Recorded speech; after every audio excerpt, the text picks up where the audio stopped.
Buenas tardes con todos, chicos y chicas. Gracias por su atención y disculpen por la demora. Esta es la charla número 8 del ciclo 2021 de la iniciativa de BOL, abocada a difundir evolución y desarrollo en estudiantes de pregrado y comunidades afines. La charla esta semana estará a cargo de Pedro Romero, quien hizo su pregrado, sacó su bachiller titulado de Ciencias Biológicas en San Marcos.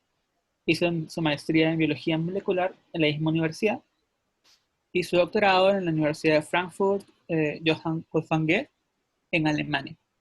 Pedro también ha hecho visitas y pasantías en Reino Unido, ha estado trabajando como docente en el Cayetano Heredia y ahora es investigador postdoctoral de la Cayetano Heredia.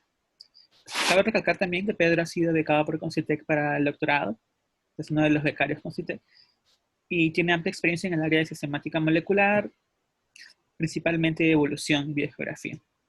Entonces, sin más preámbulo, dejo que Pedro haga lo suyo y que nos hable de un tema tan interesante como es la evolución convergente y paralela y también materia de amplio debate en la biología evolutiva. Entonces le doy paso a Pedro ahora. Gracias, Johnny. Y gracias a todos los que están presentes. Primero, Pilar me contó que esto es como un journal club, ¿no? Es un grupo en el cual se va discutiendo temas sobre evolución. He visto el de la semana pasada, me parece, o hace 2 semanas, donde estuviste tú, ¿no, Johnny? Sí. Entonces, yo quisiera que los que son parte del Devol GC me pongan un like, una manito, para saber cuántos son o quiénes son, ¿sí? Solo veo nombres aquí, así que no sé. Ya, a ver, John, Aldo, ¿sí? Si eres parte del club, me pones un like, entonces así sé quiénes son los que están en el club. Ok, Gerardo, Johnny. Giancarlo. Ok, ok, chévere. Bueno, entonces me parece bacán que tengan una iniciativa como esta para que podamos conversar un poco sobre evolución, ¿no? Yo hoy día les traigo un tema que no sé cuántas veces lo habrán visto, cuántas explicaciones pueden haber tenido sobre este tema. Y es un tema del que me gusta hablar siempre porque es interesante, ¿no? A mí me gusta bastante hablar sobre evolución y sobre evolución, algún tipo de evolución, ¿no? Voy a compartir la pantalla ahora para que podamos empezar. A ver, ¿cómo es esto? Abajo tienes la opción que dice Share Screen o compartir pantalla. Ya debes ser capaz de poder compartir.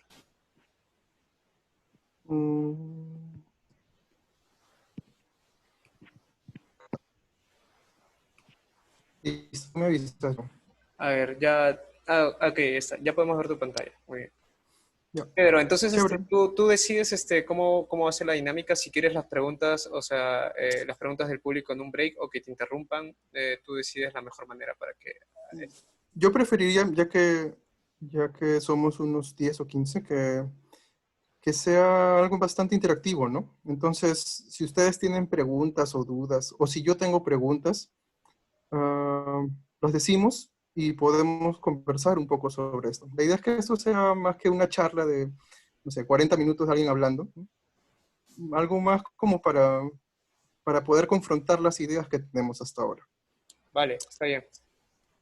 Entonces eso, John, Johnny, no sé, veo otros nombres ahí, Gerardo, Aldo, etcétera. Si sale alguna pregunta, pues la podemos ir hablando, ¿no? Ok, entonces a los chicos, si tienen alguna pregunta, pueden dejarla en el chat. Hay una opción de chat abajo, pueden dejar sus preguntas y yo interrumpo para que Pedro pueda responderlas en el momento. Okay. Adelante, Pedro. Sí, quería empezar con algo demasiado reciente, ¿no? Entonces, antes de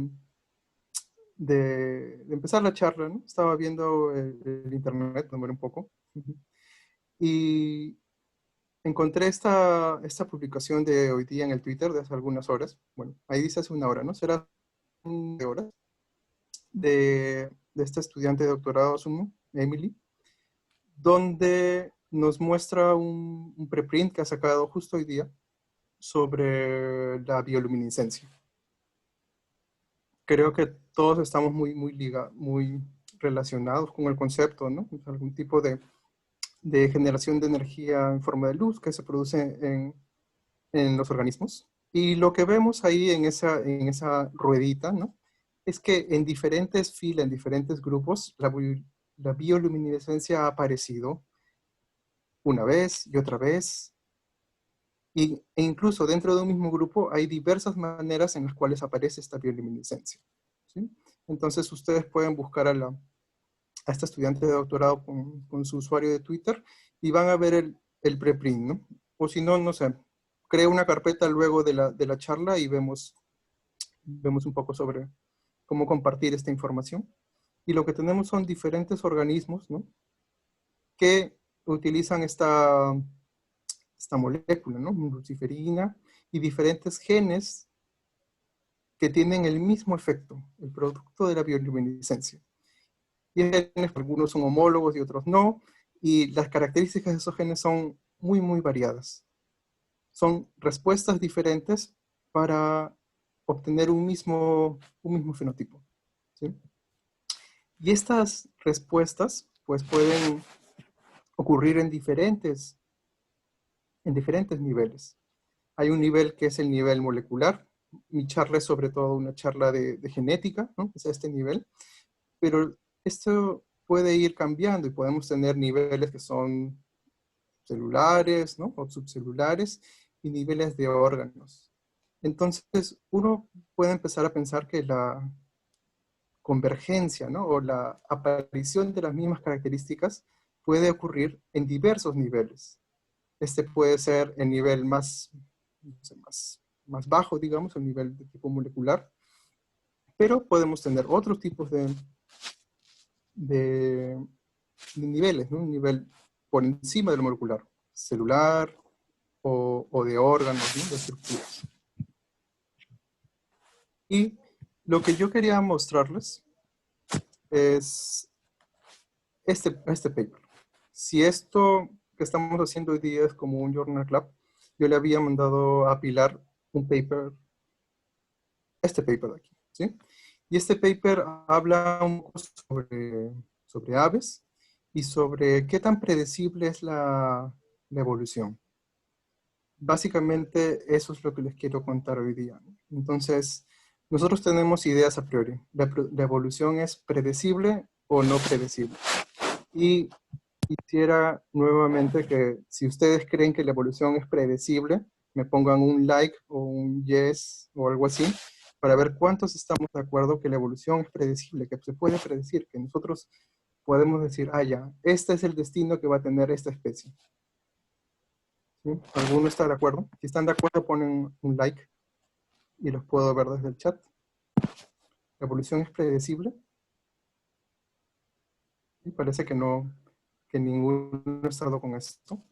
Y para los que les gusta la paleontología, por ejemplo, tenemos el caso de Stephen Jay Gould, ¿no? Este paleontólogo súper famoso decía que si uno retrocediera atrás en el tiempo, ¿no? Si, digamos que pusieras hacia atrás en la historia de la vida y fueras a poner play de nuevo, probablemente el destino, ¿sí? O el futuro de ese pasado sería completamente diferente a lo que tenemos ahora. Entonces, ¿es la evolución nuevamente predecible o no? Lo que hicieron esos autores, estudiando aves,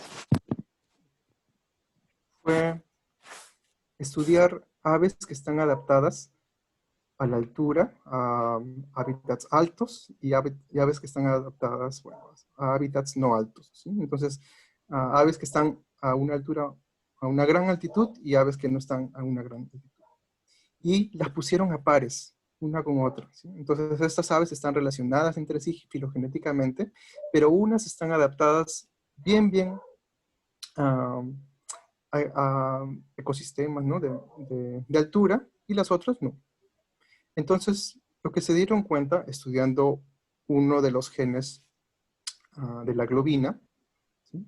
fue que estas aves que estaban adaptadas a la altura, que en este caso están sombreaditas con azul o celeste, ¿sí?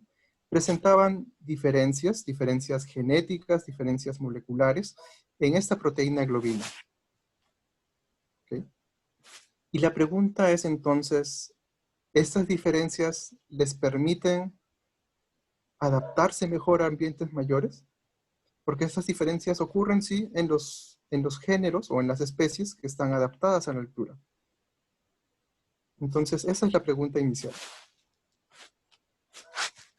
¿Ustedes qué creen? ¿Sí? ¿Creen que estas diferencias son importantes para la adaptación? Igual quiero ver si a priori creemos eso. Nuevamente, en rojo tenemos algunas diferencias, ¿no? ¿Sí? Sobre todo en rojo, de estas aves que están adaptadas a la altura. ¿Ustedes creen que estas mutaciones, ¿no? Porque en los aminoácidos tienen que ver con la adaptación o no? Si estamos de acuerdo, le ponemos like y a ver si lo puedo ver. ¿Sí? Nuevamente, estamos frente a un caso en el cual hay una mutación y esta mutación permite la adaptación, pues hay que probarlo, ¿no? ¿Cómo llegamos hasta este alineamiento? Pues de alguna manera hemos obtenido el gen, lo hemos secuenciado, tenemos su secuencia de nucleótidos y esta secuencia es ahora una secuencia de aminoácidos. Pero ¿cómo podemos estar seguros de que esa mutación se encuentra ligada a la adaptación a la altura? ¿Cómo lo harían? ¿Quién me ayuda? John, ¿puedes ayudarme? ¿O Johnny? Claro, una opción sería, bueno, que se tenga un modelo biológico en el cual tú podrías jugar introduciendo estas mutaciones. Ujú. Pero, Entonces, dime. pero, o sea, yo creo que sería igual difícil, ¿no? Porque, por ejemplo, no sé, un modelo biológico aviar son los pollos, pero los pollos vuelan, ¿no? En teoría. Ujú. Otro Entonces, esto sí. Dime, Johnny. Sí. día estaba pensando en hacer modelamiento molecular, ¿no? De un neón a oxígeno, por ejemplo. Ujú. Entonces, con esos modelos computacionales se puede predecir, ¿no? La afinidad que tienen esas proteínas supuestamente wild type con respecto a las que tienen las mutaciones puntuales en aminoácidos y ver si es que su afinidad por oxígeno no incrementa o disminuye. Ujú. Chévere. Entonces, ellos lo primero que hicieron fue medir, ¿sí? Una actividad. La actividad, o mejor dicho, la afinidad del oxígeno en la molécula. Y esa afinidad del oxígeno a la molécula de la hemoglobina se llama P50. Es como una afinidad media. Y hacia abajo, en el eje X, tenemos los que viven a bajas altitudes. Hacia arriba tenemos, bueno, en el eje Y tenemos los que viven a altas altitudes. ¿Sí? Si la afinidad por el oxígeno sería igual, pues todos los puntitos saldrían justo en la diagonal, porque serían los mismos valores. Pero ¿qué está ocurriendo? La mayor parte de los puntos no está saliendo en la diagonal, sino debajo de la diagonal. Eso quiere decir que a un valor de P50 bajo en el eje Y, ¿sí? Corresponde con un valor de P50 un poco mayor en el eje X. ¿Sí? Este P50 está midiendo la afinidad. Mientras más bajo el P50, la afinidad es mayor. Eso quiere decir que de alguna manera, ¿sí? Ellos van comparando a pares, la afinidad por el oxígeno es mucho mayor en estas especies adaptadas a la altura.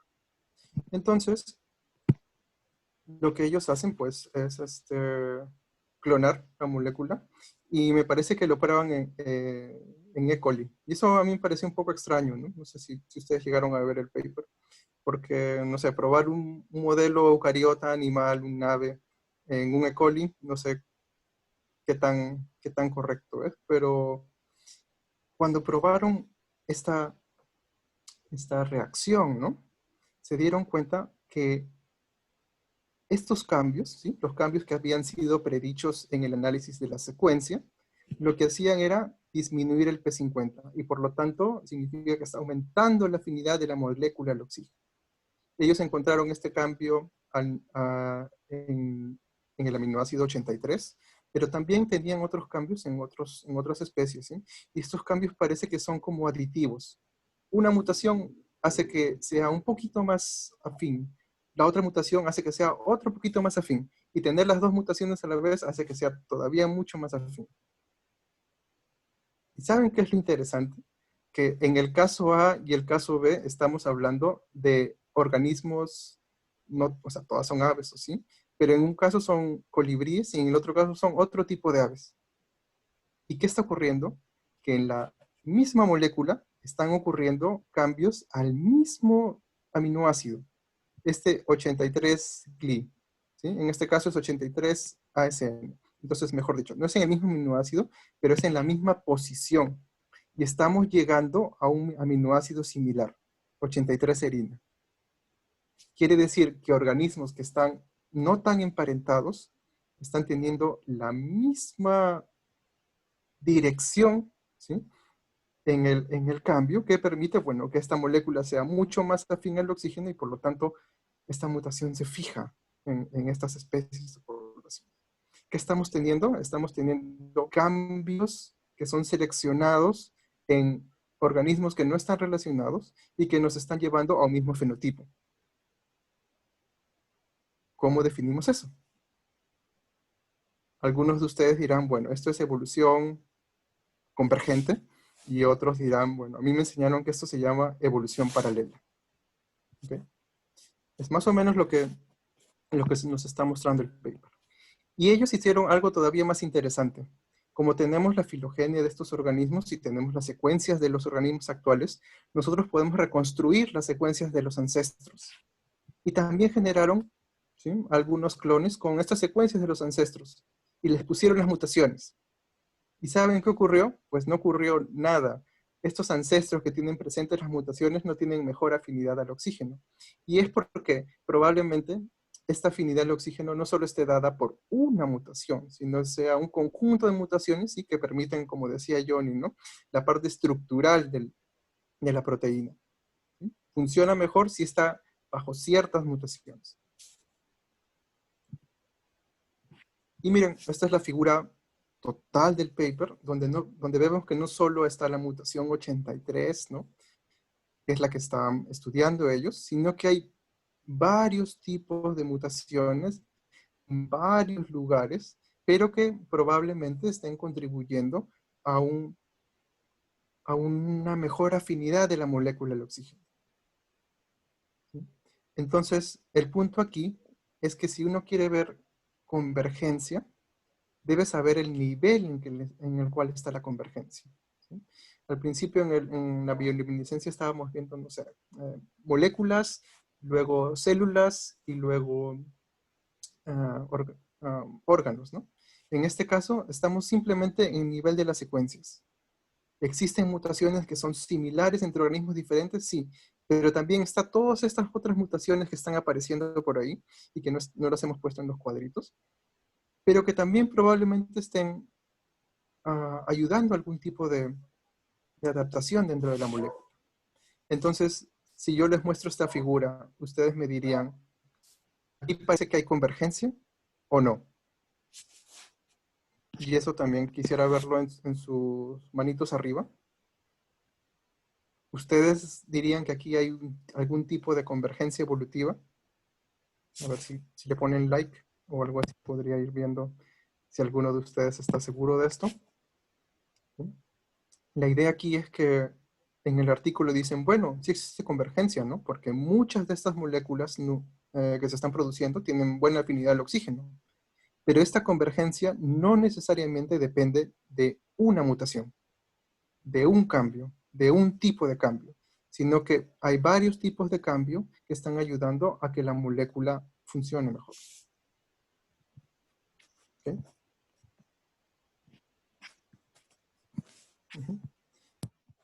¿Me cuentas, John, cómo vamos de tiempo? Dime.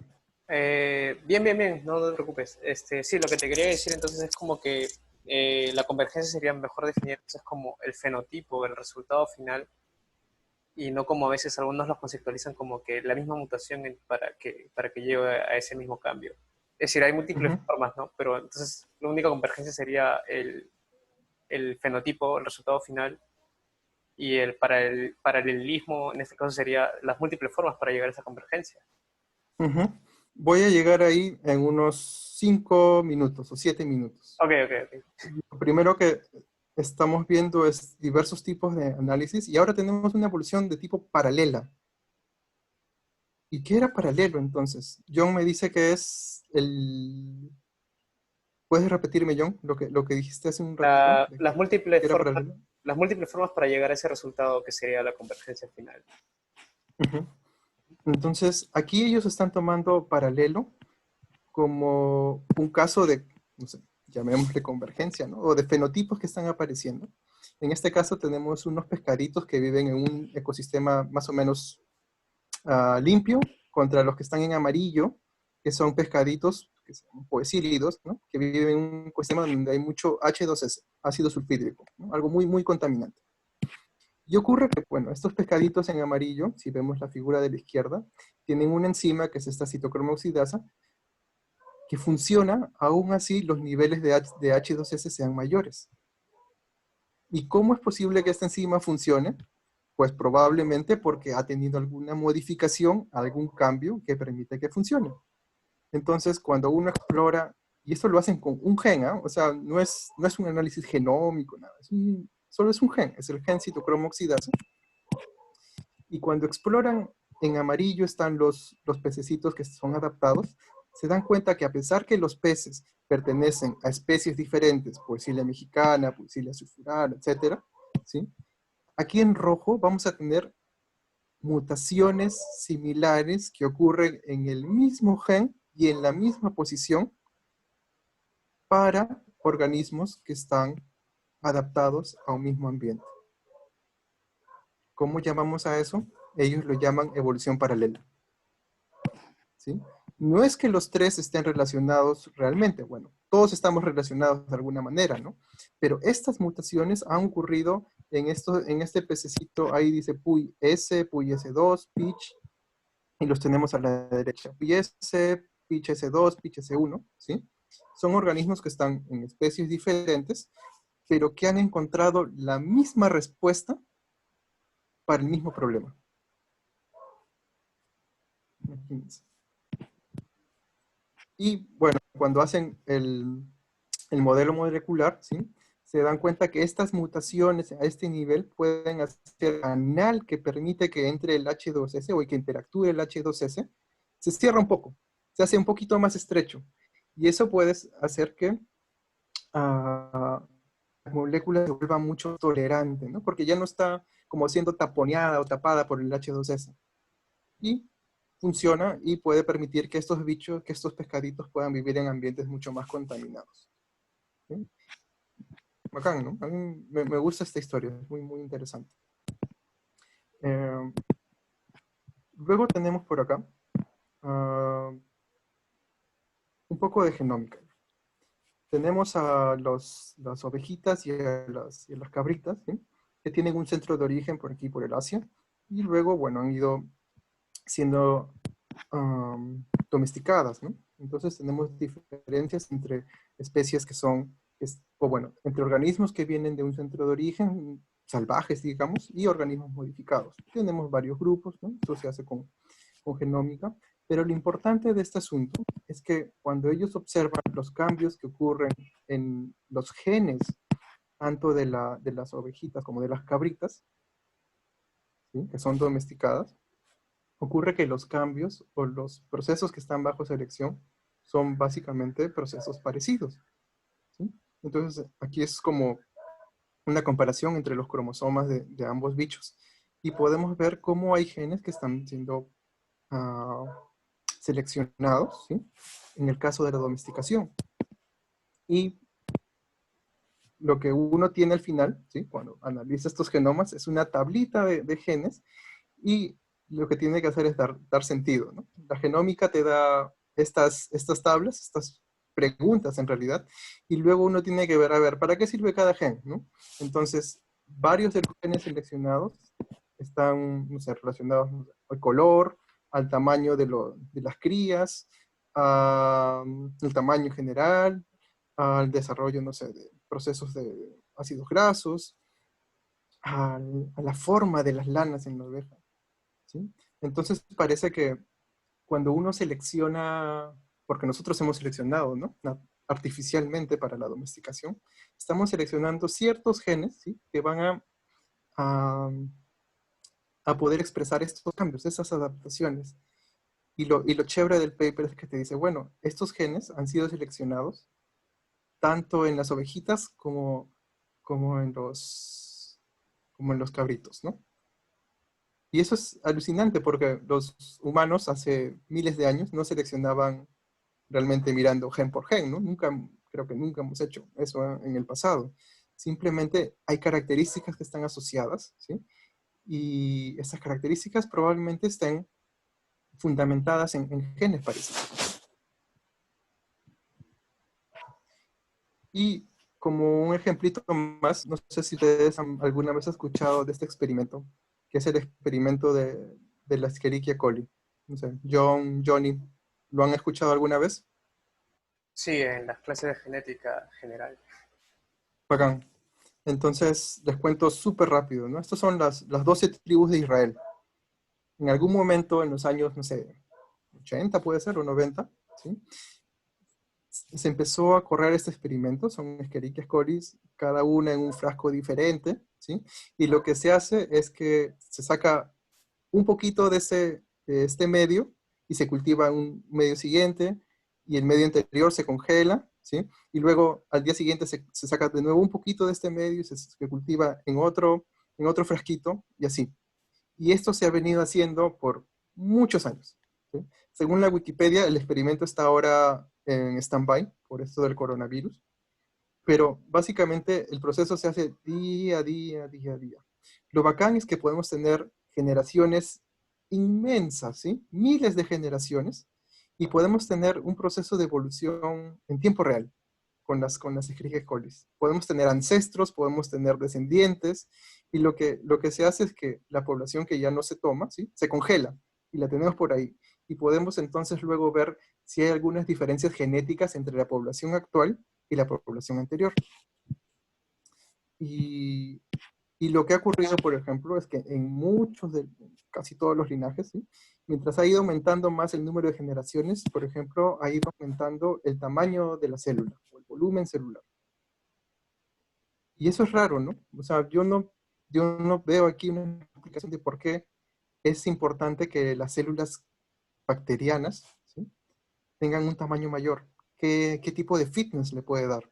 Quizás alguien más experto en microbiología que yo nos podría contar un poco de eso luego.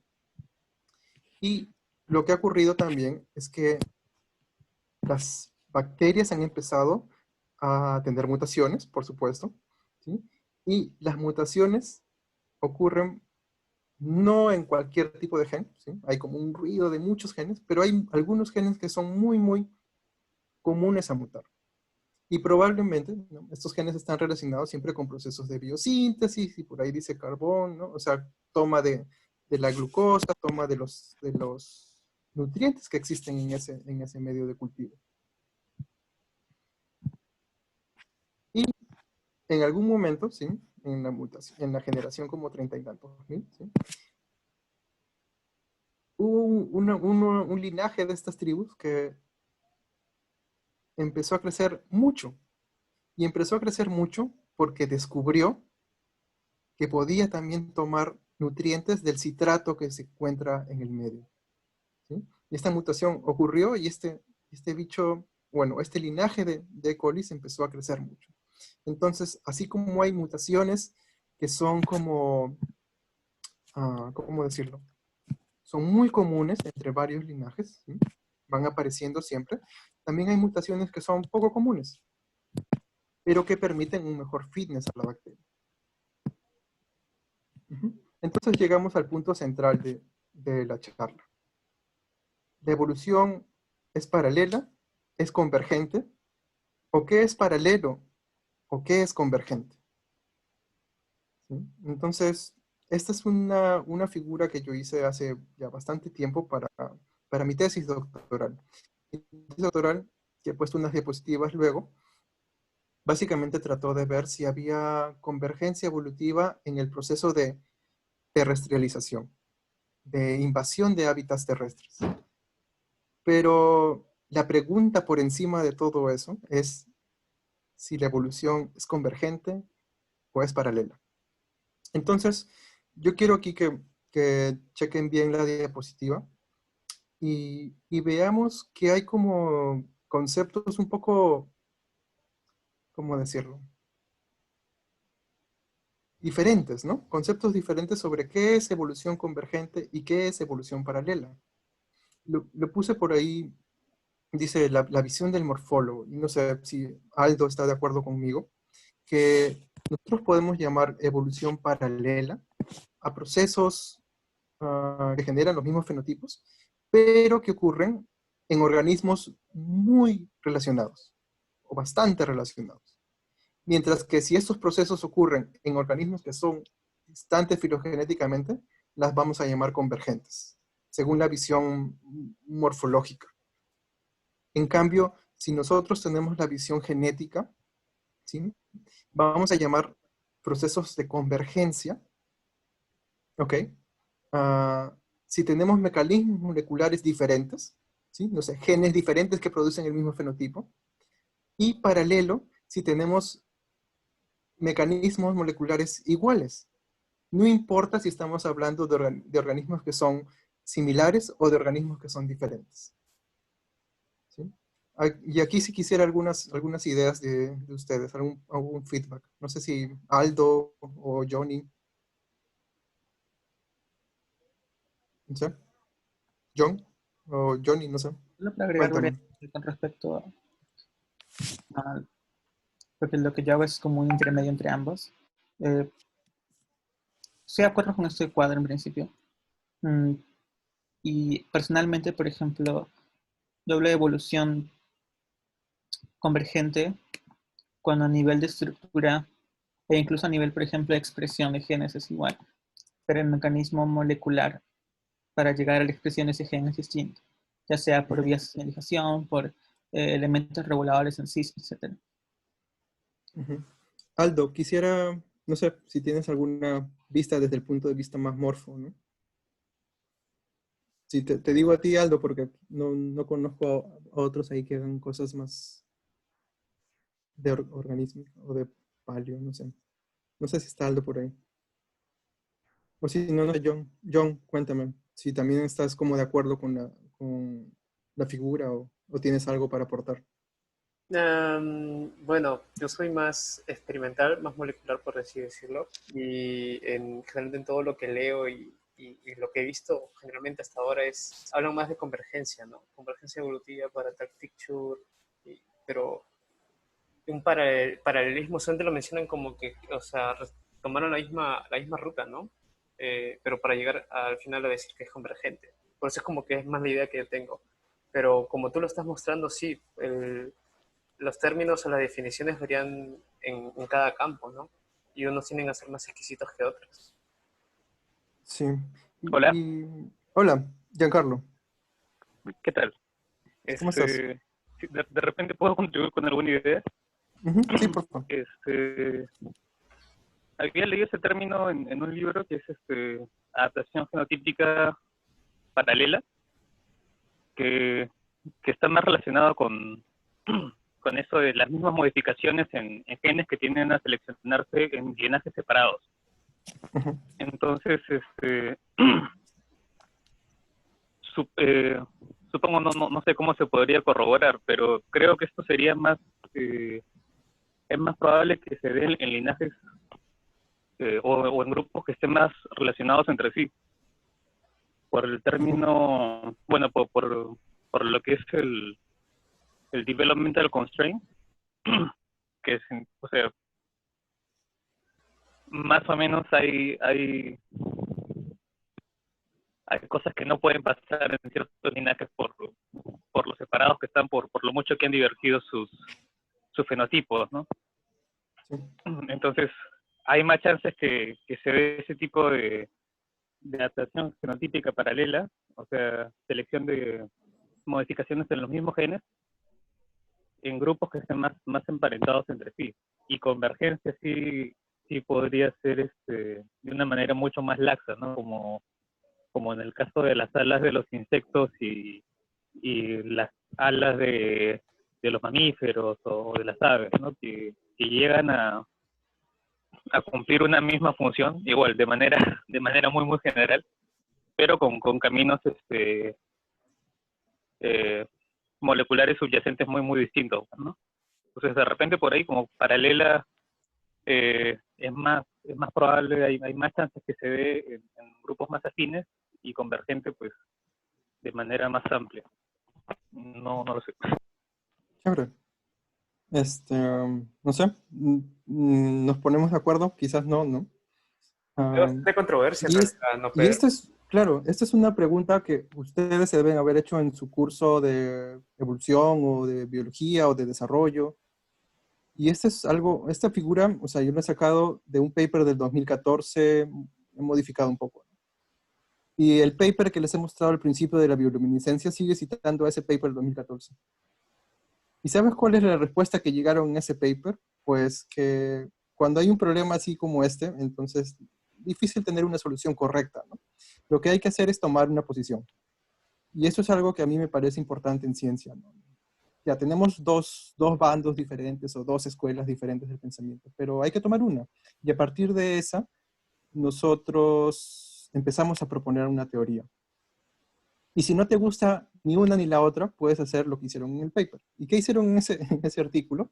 Pues dijeron, ¿para qué hacernos tanto problema con con las palabras, ¿no? O sea, si llamar algo convergente paralelo. Y eh, llamemos a todo convergente. Convergente como la idea de estamos obteniendo los mismos fenotipos. Puede ser en organismos diferentes, disimilares o distanciados filogenéticamente o cercanos, o puede ser que los mecanismos moleculares sean diferentes o iguales. Pero el punto es que estamos obteniendo. Estamos obteniendo fenotipos parecidos, ¿no? Y el caso de evolución paralela, solo nombrémoslos si estamos muy seguros que estamos utilizando mecanismos genéticos parecidos. Solo en ese punto. Y ustedes pueden estar de acuerdo o no con esa definición, pero es un punto de partida. Y eso es algo que a mí me parece interesante cuando uno quiere proponer teorías, ¿no? Porque una cosa es ya, tienes experimentos, haces tu ciencia, pero luego, ¿cómo explicas esto? Entonces tienes que tomar un partido, tienes que tener una hipótesis base. Y por supuesto que esa hipótesis puede ser destruida por otra persona, y eso está bien, ¿no? Así es la ciencia. Pero tienes que empezar de algo, no puedes empezar diciendo, no estoy seguro. Entonces, yo también en la tesis, yo tomé esa decisión, ¿no? Dije, voy a seguir a esta persona, y esta persona dice que vemos a todo convergente y solo si tenemos mecanismos moleculares similares, esa es un caso especial de la evolución convergente que vamos a llamarla paralela. Por eso, en las charlas es ¿cómo era? Dos procesos y un camino, ¿no? Dos conceptos, un camino. Dos cosas. Sí, hay muchos chistes sobre eso, pero el punto es que son solo nombres ahora, convergente o paralelo. Pero ¿hacia qué nos está llevando? Hacia lo mismo. Fenotipos parecidos. Y por supuesto que hace unos, no sé, muchos años, para nosotros el fenotipo es lo que se ve, ¿no? Es, no sé, las características morfológicas y esto. Pero, no sé también si ustedes están de acuerdo o no, el fenotipo ahora es también cómo es una proteína, cómo está diseñada, cómo es su estructura molecular. ¿Sí? Entonces, tenemos diversos niveles en los cuales nosotros podemos testear o evaluar estos tipos de procesos evolutivos. ¿Qué tal? ¿Cómo la ven? ¿Cómo la ves, John? Mm, No te convence, no te no, convence. sí me convence, sino que igual, pero al contrario, me trae ahora más dudas, ¿no?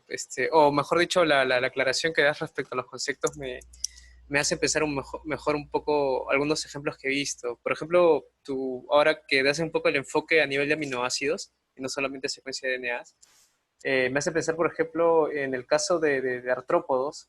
Por ejemplo, los arácnidos tienen 5 pares de patas, si no estoy equivocado, mientras que los insectos solamente tienen 6.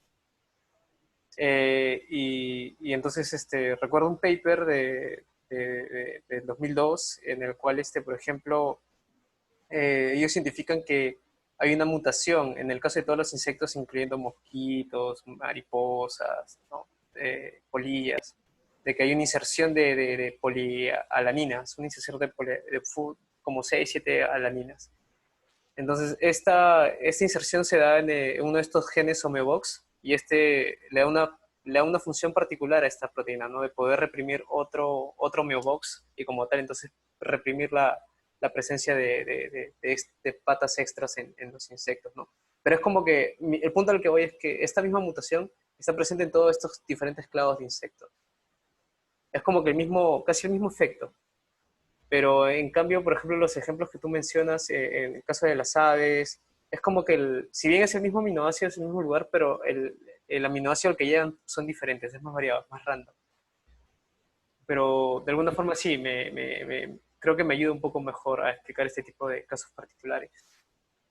Entonces, cuando uno quiere ver el nivel de paralelismo o de convergencia, como ustedes quieran llamarlo, ¿sí?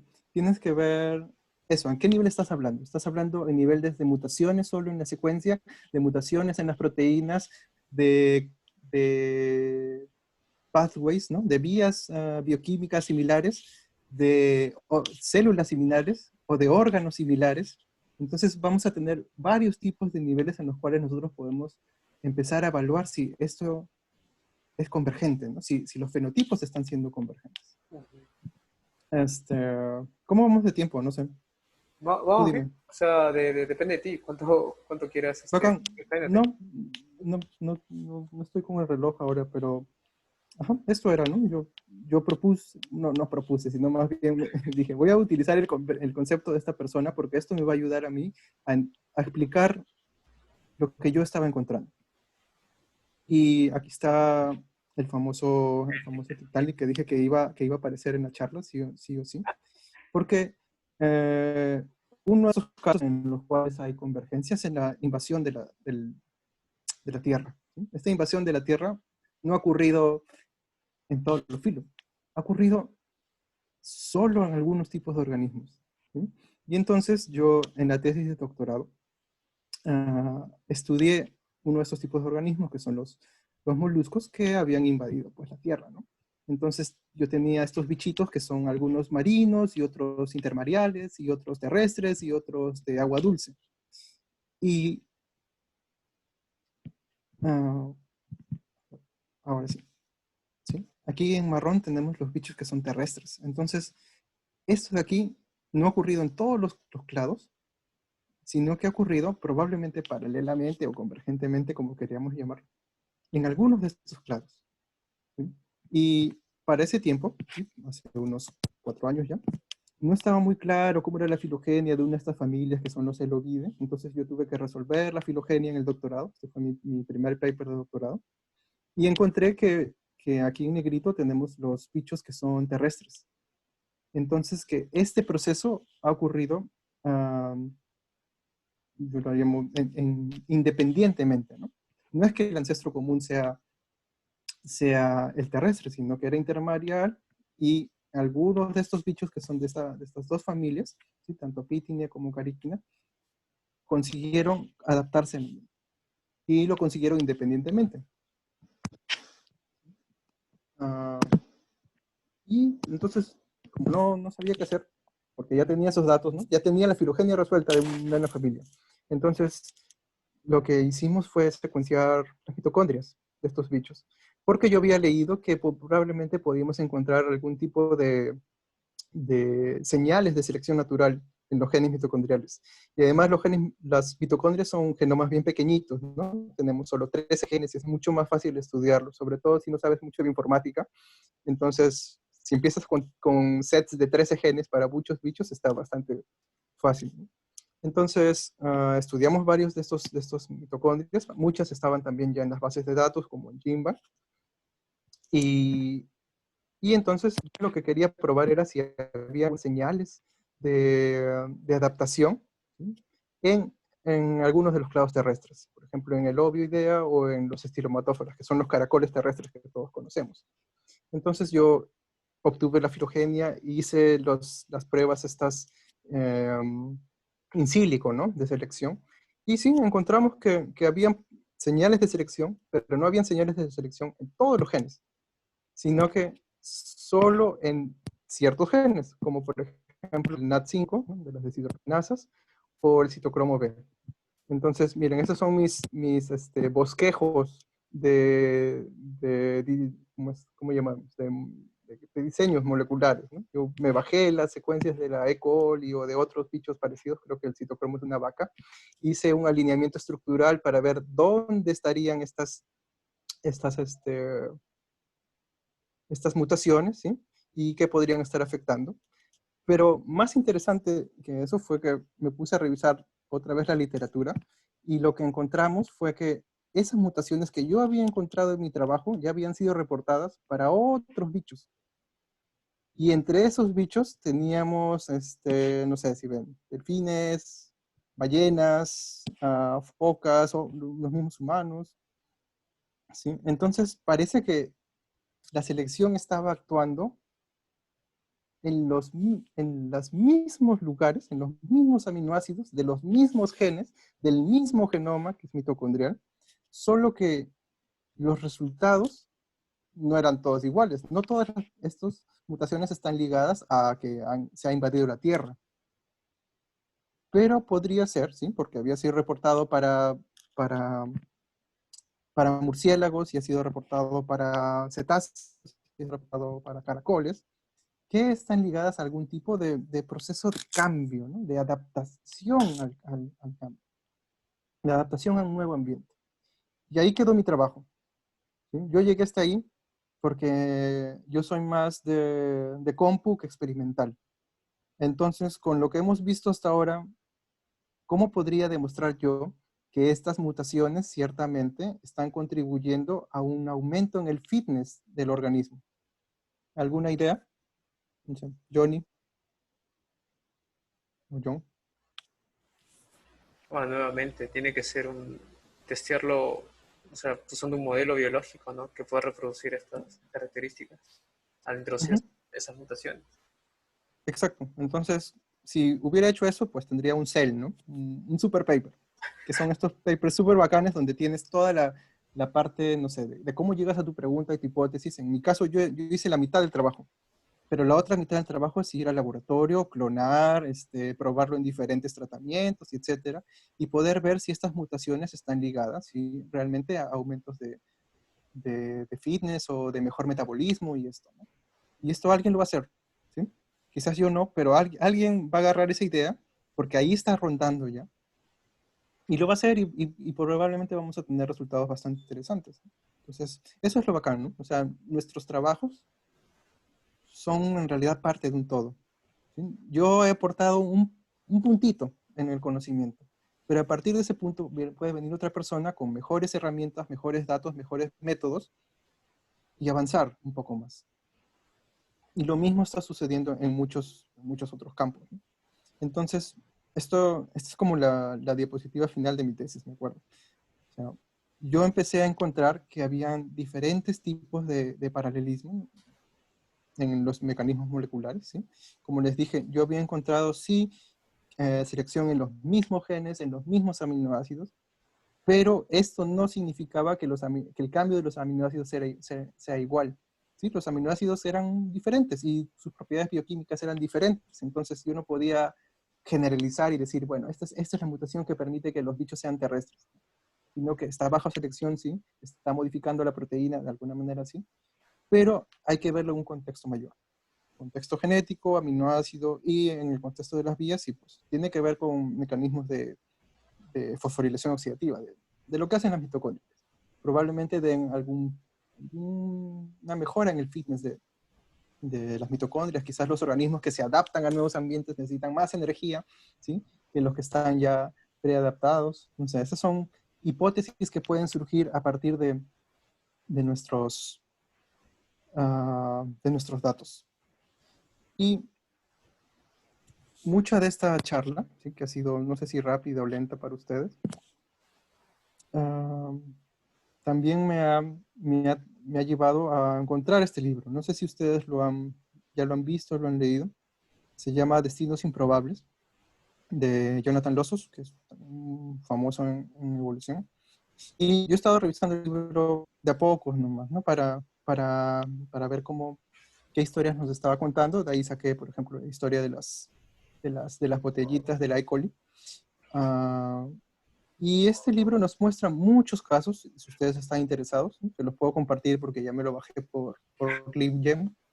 Entonces, muchos casos de evolución convergente. Y Lossos empieza hablando de que, no sé, estaba en África, creo, y ve a un puercoespín, ¿no? Porcupín le llaman. Y él dice, bueno, este porcupín yo lo he visto en Estados Unidos. Y en la noche se da cuenta, ¿no? Que ambos porcupines ni son hermanos, ni son primos, ni son del mismo género, no son nada. O sea, ambos sí, claro, son mamíferos y todo, pero provienen de linajes diferentes. Y así empieza la historia, ¿no? Y te pone muchos ejemplos de convergencia.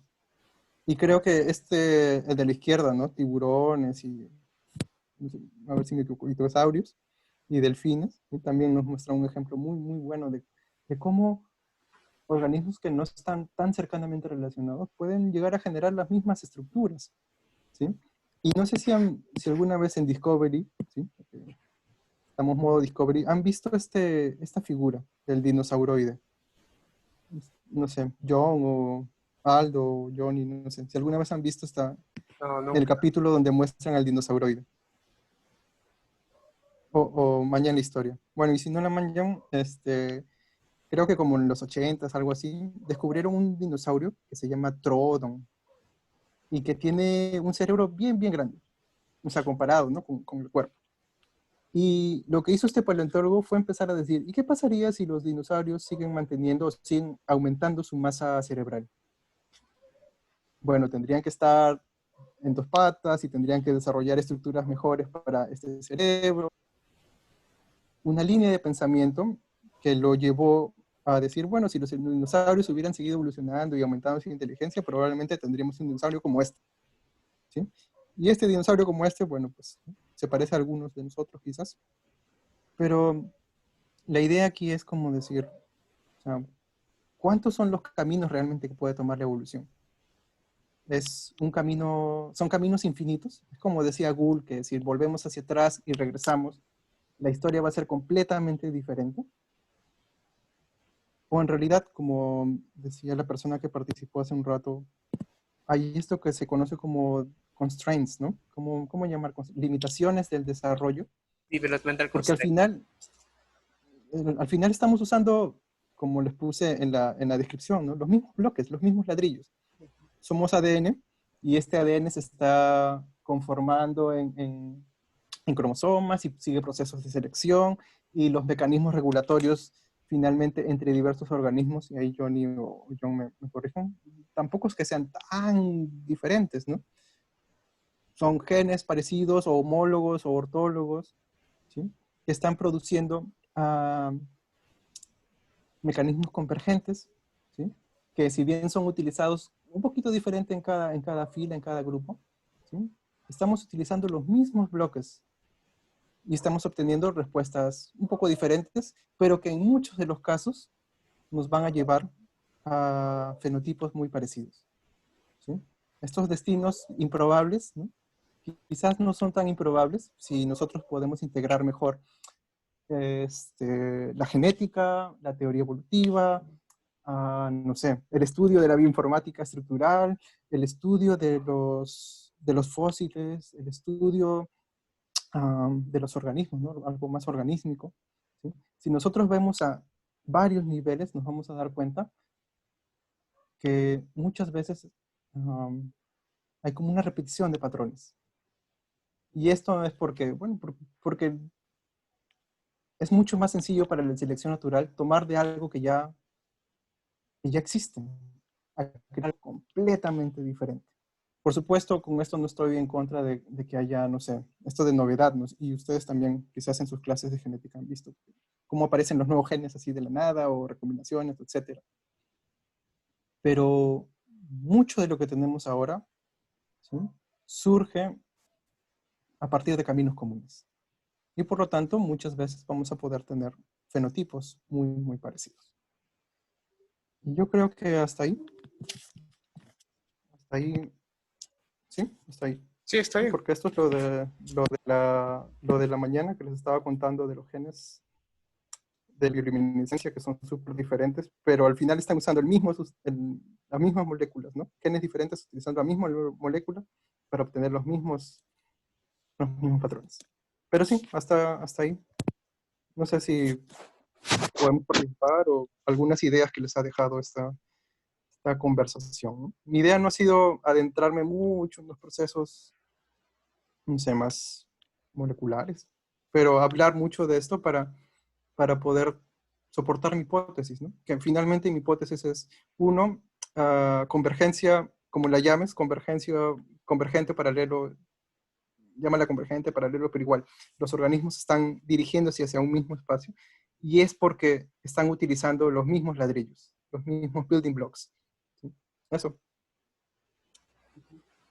Muchas gracias, Pedro, de verdad. Yo creo que ha sido más que claro con esos ejemplos que has traído bien súper dinámicos para entender el concepto que intentabas transmitir. ¿Hay alguna pregunta de los chicos ahí, de los participantes? Siéntanse libres de activar sus micrófonos, interrumpirnos. Creo que están tímidos. Si no, en todo caso... Hola. Ah, por fin. A ver, dinos. Dinos, Yanela. Hola, yo soy Yanela. Nada, decirles que en verdad me ha encantado mucho la presentación y estaba viendo con las comparaciones que estuvieron haciendo sobre convergencia y no convergencia. Y yo recuerdo que en alguna clase de evolución, ¿no?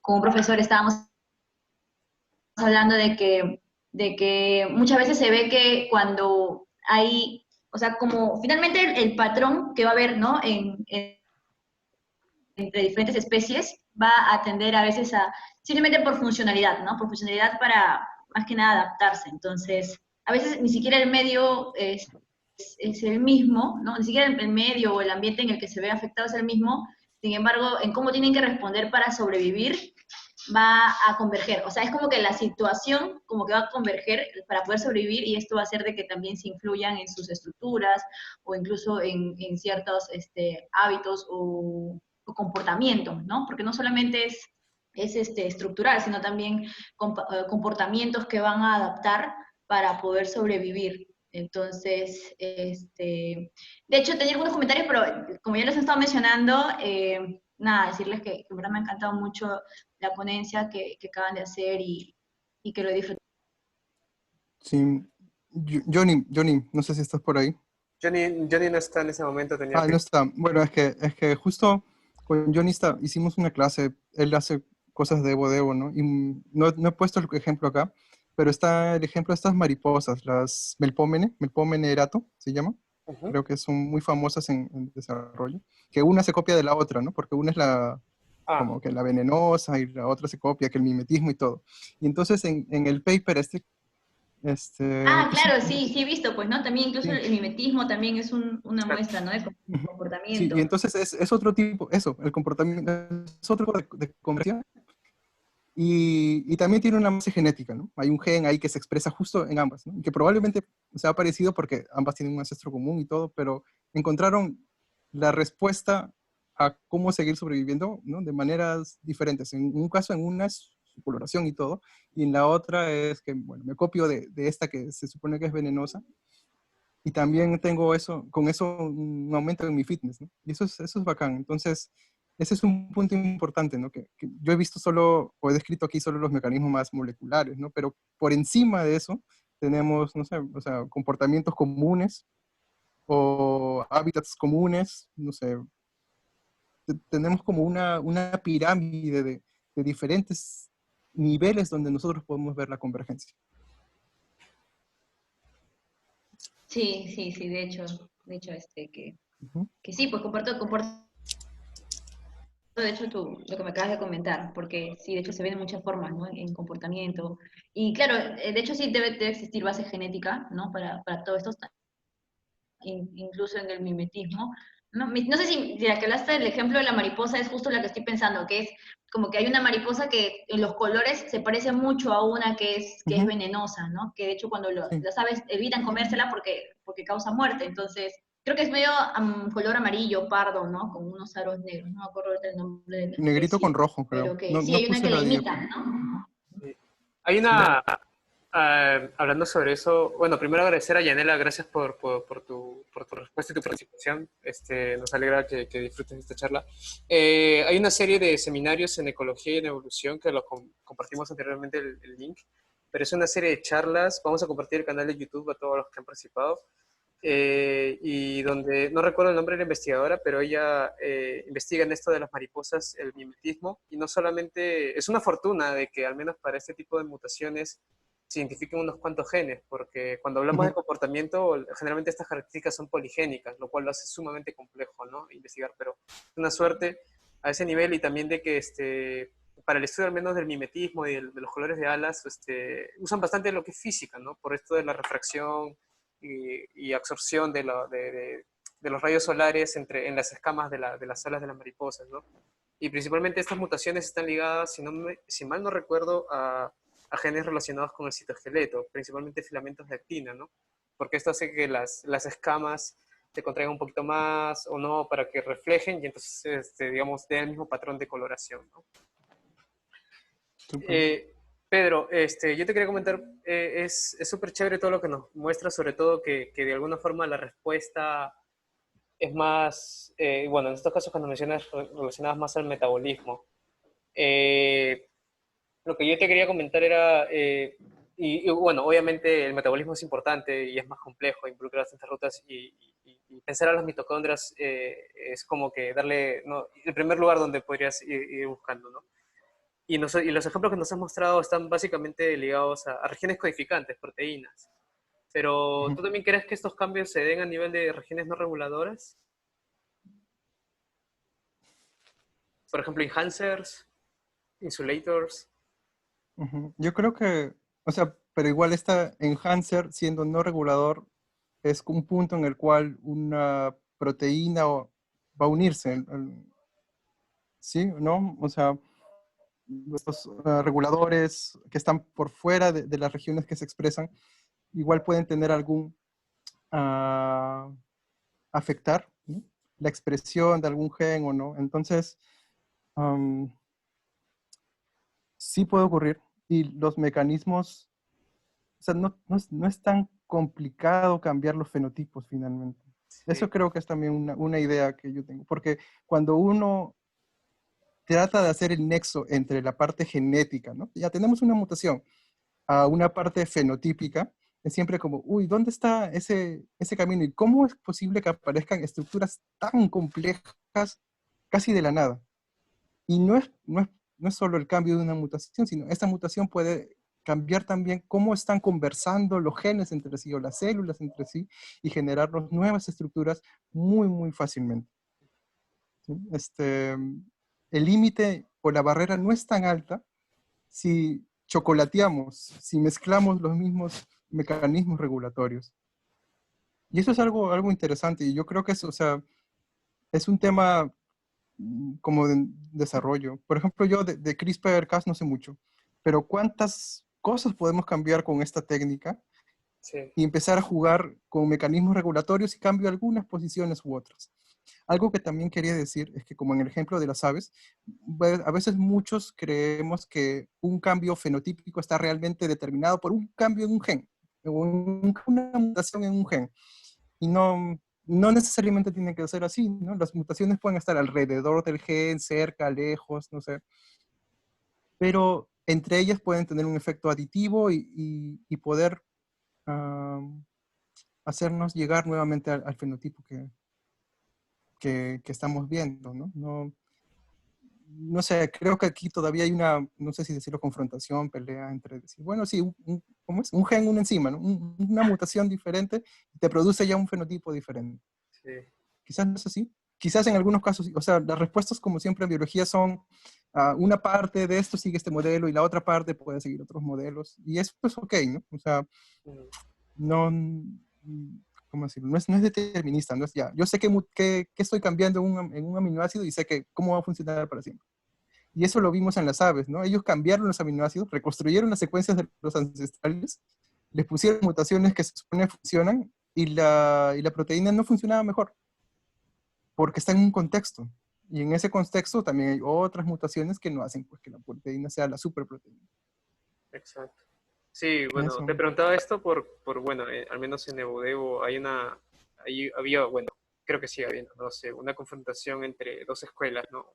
Aquellos que postulan de que las mutaciones en las regiones codificantes, en este caso proteínas, son las mayores fuerzas de la evolución, ¿no? Incluyendo eventos de duplicación génica, ¿no? Formación de clúster, familias de genes, versus la otra escuela o familia que habla de que los mayores drivers de la evolución en realidad son las regiones reguladoras, ¿no? Incluyendo enhancer principalmente. Pero como que al final, o sea, como tú mencionas, ¿no? Para mí es como que las dos en realidad, ¿no? No hay una que es mayor o prioritaria a la otra, sino que o sea, la evolución ve, como tú dices, ¿no? La evolución trabaja con lo que tiene, no va a generar nuevas cosas así de la nada porque también sería un gasto innecesario, ¿no? Entonces, con lo que tiene lo va a hacer, lo va a emplear bien y la respuesta que salga, que se produzca si es buena y se mantiene, entonces que siga para adelante, ¿no? Y si otro organismo encuentra la misma respuesta de alguna otra manera, sea en sus proteínas, en sus genes, en su comportamiento, se va a fijar, porque es como la respuesta correcta, ¿no? Eso es interesante. A mí me ¿Algo? llamó la atención bastante lo de no es tan difícil producir cambios fenotípicos, porque me hizo recordar ese término que no sé si es arcaico, pero ya no lo he leído en literatura reciente, lo de los hopeful monsters.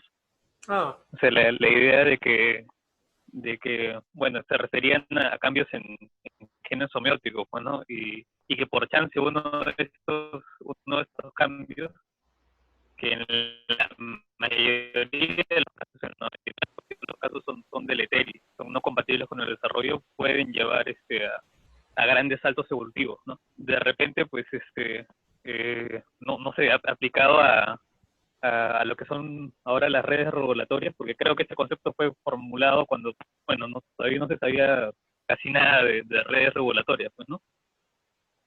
De repente todavía se puede hablar de algo así. O sea, la última Ah, mención de este término lo vi en 2000, en un paper del 2003, creo. Pero sí, no sé, o ¿es sea, lo que me posible? estás contando me trae a la cabeza una de las, no sé, confrontaciones principales en la evolución, si la evolución es gradual o da saltos. Y entonces, o sea, la teoría darwiniana es básicamente graduar, ¿no? Pasito a paso uno va pudiendo conseguir una mejor adaptación, ¿no? Al medio y esto. Pero hay muchos casos en los cuales de la nada, básicamente, ¿no? En tiempo geológico aparecen formas completamente alucinantes, diferentes, y ocurre. Y si ocurre, ¿no? O sea, primero la gente dice, no, es que no tenemos los fósiles anteriores para ver las gradientes, ¿no? Pero yo sí considero que estos cambios a nivel regulatorio pueden, no sé, darnos fenotipos completamente diferentes, pero funcionales. Mientras funcione, la respuesta va a ser seleccionada y va a seguir. No es tan complicado.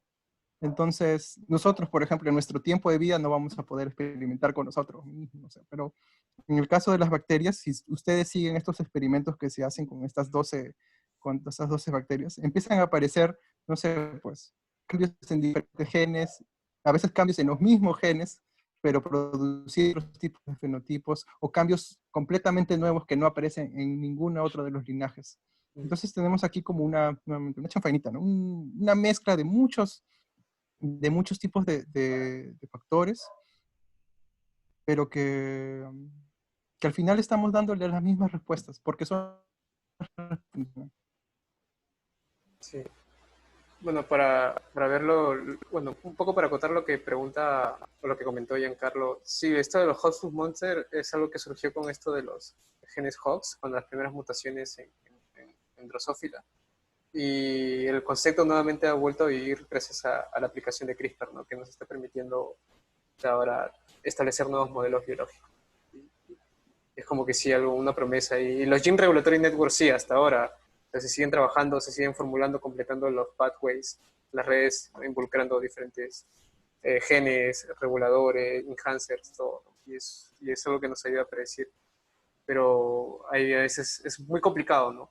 Por ejemplo, uno de los Gene Regulatory Network más estables es el de las células de cresta neural, por ejemplo, uno de los más completos. Pero aún así, digamos, elucidar pathway, cómo se conectan todos estos pathways, todos los Gene Regulatory Network de una con otra cosa, lo hace súper complicado. Ujú. Pero se estudia, o sea, alguien Sí, está ahí metido, hay muchos grupos que están viendo metidos. interacciones, redes, bacán. Ujú. Sí. Algo también que quería mencionar era, si es que a ustedes les interesa, más que todo para que tengan curiosidad, por ejemplo, es el caso de los cavefish, estos peces de las cuevas. Este, no sé si habrá alguien de México, quizás conoce un poco más de eso. Cavefish son estos peces que han vivido en las cuevas, han quedado aislados en las aguas empozadas, en las cuevas, aguas de río, y han desarrollado, por ejemplo, hay distintas poblaciones de estos cavefish, muchas de estas cuevas, pero todos han llegado al mismo fenotipo, ¿no? Son ciegos, no tienen ojos, son melánicos y además tienen un fenotipo a nivel de metabolismo que si fueran humanos sería como diabético, pero para ellos no. Y esta condición de tipo diabético es que cuando ellos comen lo que sea, lo poco que hay de comida en estas cuevas, lo aprovechan al máximo y lo transforman en grasas. Si bien el fenotipo parece así a simple vista como que el mismo, pero cuando hay un grupo, por ejemplo, donde yo estoy, que investiga las diferentes poblaciones de estos cavefish y van viendo de que hay diferencias en realidad, ¿no? Hay algunos que aprovechan más el consumo de grasas que otros y así. Sería un buen modelo, creo, para investigar esta evolución convergente y paralela. Sí, sí, yo creo que estas ideas hacen también que hagamos trabajos más multidisciplinarios, transdisciplinarios, ¿no? Entonces, Exacto. no sé, está desde el taxónomo o el sistemático que ve las formas, luego alguien desde la genética o desde la genómica te dice, ah, estas pueden ser los cambios, y luego hay que hacer evo-devo y experimental y ver si realmente esto sucede. Y bacán, me parece, o sea, que esto puede generar muchas más preguntas, porque vamos a encontrar siempre casos, siempre, o sea, los casos que se describen en el libro, pero hay cientos de papers, cientos de casos de mecanismos de evolución convergente o paralela. Entonces, no sé, por ejemplo, no he puesto ningún caso de Perú, pero debe haber también mucho ahí esperando Sí, no ser descubierto, sino ser descrito. Eso. definitivamente. ¿Alguna pregunta más de los chicos del público? Yo, Sí, dinos, Jordi.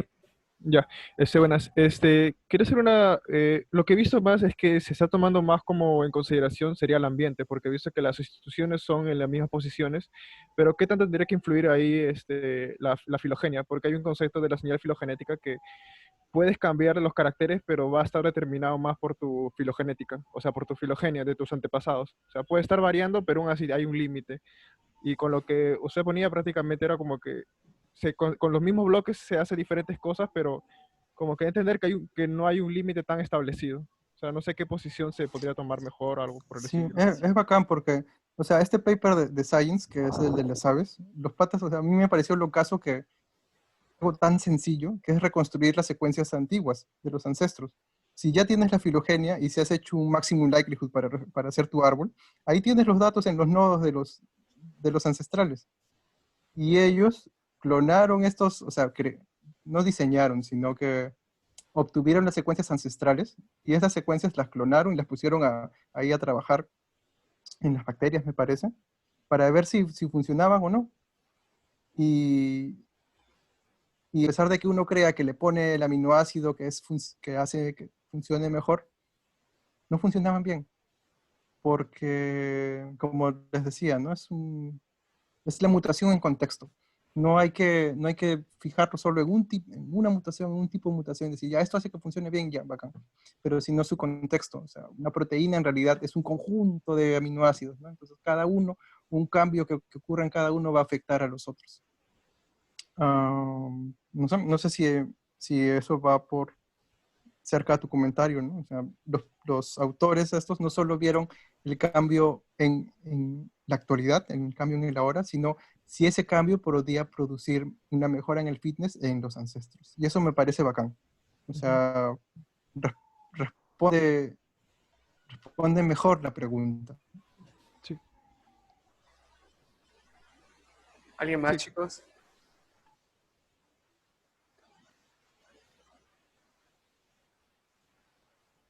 Ah, parece que no.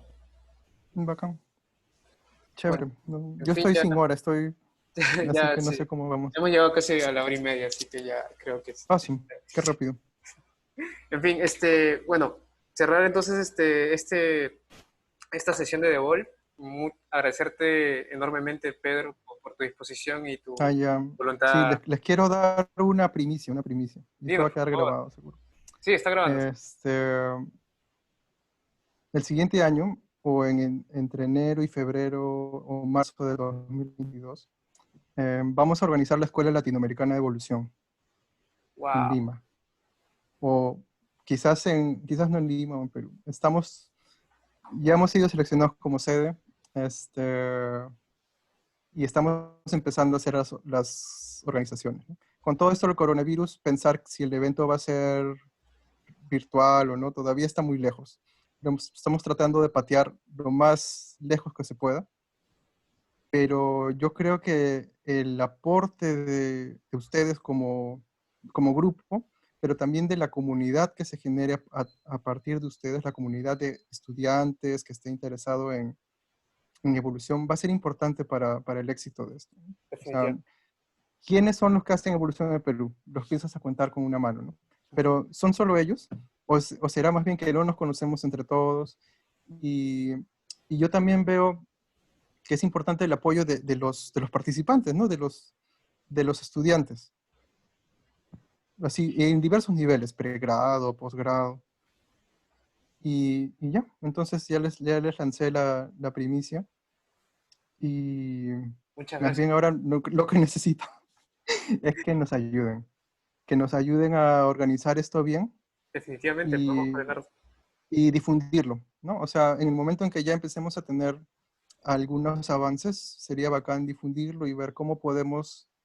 O sea, normalmente estas escuelas son siempre para estudiantes de doctorado y eso, ¿no? Pero en Perú no tenemos muchos estudiantes de doctorado.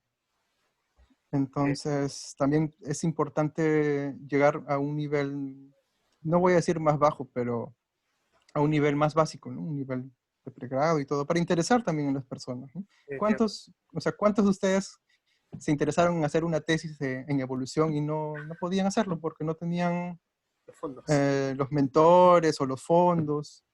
¿Sí? Y eso a veces frustra un poco, pero también debe servir como oportunidad para que nosotros ayudemos a los que vienen detrás de nosotros. Exacto. ¿Sí? Y nada, entonces yo agradezco mucho la invitación de Bol y me parece que la iniciativa es muy bacán. Cuando Pilar me la contó, le dije, sí, te apoyo en lo que venga.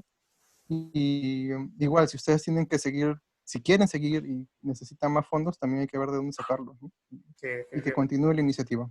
Ujú. Sí. Eso. Gracias, Pedro, gracias de verdad. Y como tú recalcas, la ciencia, no solamente en el Perú, sino en Latinoamérica, es muy difícil. La inversión que reciben nuestros países para la ciencia es baja, pero aún así este tipo de iniciativas, y sobre todo en el caso de la evolución, ¿no? que cada vez se va volviendo más interdisciplinario, este tipo de iniciativas lo hace más interesante y como que su llegada a buen tiempo, ¿no? Así que esperemos que esto progrese más y estamos en contacto para poder coordinar eso y ya lo van a estar viendo a través de nuestras redes también a todos los chicos que nos siguen. Así que cerré esta sesión. Muchas gracias, Pedro. Muchas gracias a todos ustedes por su tiempo y hasta otra sesión. Recuerden que hay una charla más de Debol y ya lo estaremos anunciando en nuestras redes. No olviden seguirnos en nuestras redes también, en Facebook y en Twitter y ya estaremos viendo. Así que hasta la siguiente. Cuídense y gracias, Pedro, una vez más. Hasta luego. Gracias, John, y gracias a todos y a todas. Muchas gracias por la sesión. Muchas gracias, chicos. Gracias a todos, en verdad. Gracias a todos Chao. ustedes. Muchas gracias a todos.